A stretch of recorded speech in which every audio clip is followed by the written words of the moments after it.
7 sebab mengapa musibah datang bertubi-tubi. Yang pertama, karena banyaknya maksiat. Surah Yasin ayat 19 yang kita baca setiap hari. Kemalangan terjadi, musibah terjadi, malapetaka terjadi karena dosa keterlaluan kalian kepada Allah.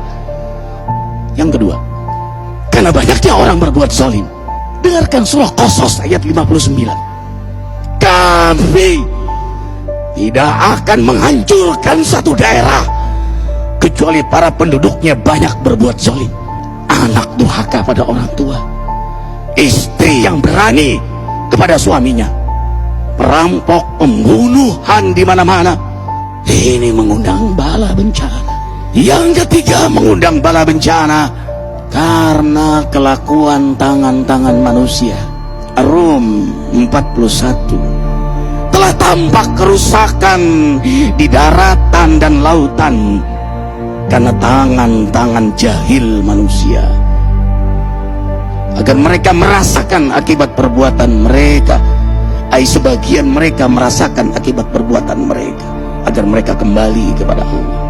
Yang keempat, bencana terjadi karena para tokoh melakukan kemaksiatan dan kezaliman.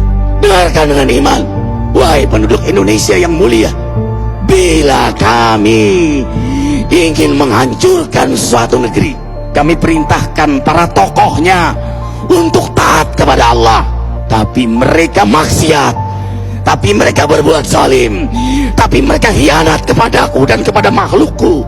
Fahaqa alaihil qaul, maka haklah untuk mereka datang bala bencana seperti kaum Ad, kaum Samud, kaum Lut, kaum Nuh. Kami hancurkan sehancur-hancurnya. Siapa tokoh itu? Para pemimpin kita yang sumpah Al-Quran di kepalanya, demi Allah tidak korupsi. Lalu korupsi. Siapa lagi? Hartawan, orang-orang kaya yang dengan harta berpoya-poya, sombong, maksiat dengan kekayaannya di tengah orang yang banyak menderita. Siapa lagi? Ulama yang menjual ayat-ayat Allah dengan murah.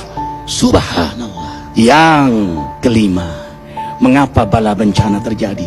Karena orang-orang soleh, orang-orang baik diam melihat kemaksiatan dan kemungkaran. Surah Al-Anfal ayat 25. Takutlah kalian dengan musibah yang tidak hanya menimpa orang yang maksiat, orang yang berbuat zalim, tapi juga kalian orang-orang soleh. Maka masa bodoh dengan kemaksiatan bukanlah sikap seorang mukmin.